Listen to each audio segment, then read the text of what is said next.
7 दिवसात मूळव्याध समूळ नष्ट। नमस्कार, आरोग्यदायी आयुर्वेद चॅनलमध्ये तुमचे स्वागत आहे। होय मित्रांनो, आज मी तुम्हाला जो उपाय सांगणार आहे तो अनेकांनी वापरून त्याच्या प्रचितीचा अनुभव घेतलेला असून अनेकांना याचा गुण देखील आलेला आहे। विशेषतः खानपानाच्या अयोग्य सवयी आणि आपल्या शरीराचे वेगवेगळे संकेत वेळेत समजून न घेतल्याने मूळव्याधीसारखी गंभीर समस्या उत्पन्न होते। मूळव्याध झाल्यावर अनेक महागडे औषधोपचार घेऊन प्रसंगी ऑपरेशन करून देखील मूळव्याधीची गाठ किंवा कोंब काढला जातो, पण कालांतराने पुन्हा अशीच समस्या पुन्हा उद्भवू लागते। पण आज मी जो उपाय सांगणार आहे ज्याचा वापर केल्याने तुमची मूळव्याधीची समस्या कायमची बरी होईल। होय, पण यानंतर मात्र मूळव्याधीसाठीची पथ्ये मात्र नियमित पाळावी लागतील आणि तरीही पुन्हा मूळव्याध झाली तर विना ऑपरेशन अगदी नैसर्गिकपणे तुम्ही तुमच्या समस्येवर आजच्या उपायाने तुम्ही तोडगा काढू शकता। इतका हा उपाय सोपा आहे। चला तर पाहूयात हा उपाय कसा बनवायचा।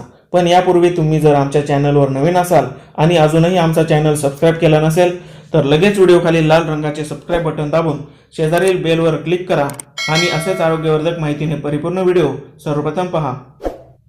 मूळव्याध वयस्कर व्यक्तींनाच होतो असे नाही। आजकाल प्रत्येक वयोगटात या समस्येने पीडित रुग्ण तुम्हाला पाहायला मिळतील। कोणताही आजार होण्यापूर्वीचे संकेत आपले शरीर आपल्याला देत असते। मूळव्याधीचे देखील तसेच असते। बद्धकोष्ठ, मलावरोध, गुदद्वाराभोवतीची आग आणि खाज व नंतर कोंबासारखे जाणवू लागणे अशी काही मूळव्याधीची भगंदराची लक्षणे अनुभवायला येतात। अशी लक्षणे दिसतात हा उपाय तुम्ही करावा। एक लिंबू अशा प्रकारे मधोमध कापून याचे 2 समान भाग करावे। यानंतर आपण दुसरा घटक घेणार आहोत तो म्हणजे हे काळे मीठ, ज्याला आपण सैंधव मीठ म्हणून देखील ओळखतो। मी आजच्या वापरासाठी सैंधव मिठाचा खडा वापरत आहे। याची खलबत्त्यातून बारीक भुकटी बनवून घ्यावी। बाजारात मिळणारे रेडीमेड बारीक केलेली पावडर मी रिकमेंड करत नाही, कारण बऱ्याच वेळा यामध्ये भेसळ अनुभवलेली आहे।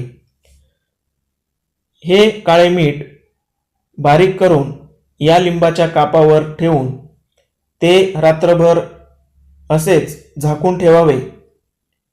सकाळी झोपेतून उठल्यावर या लिंबातील रस आईस्क्रीम सारखा चोखून प्यायचा आहे। उरलेले अर्धे लिंबू संध्याकाळसाठी मीठ घालून ठेवावे। प्राथमिक अवस्थेतील मूळव्याध याच्या फक्त 7 दिवसाच्या नियमित वापराने बरी होईल। जुनाट मूळव्याध असेल तर मात्र हा उपाय 15 ते 30 दिवसांपर्यंत करावा लागेल।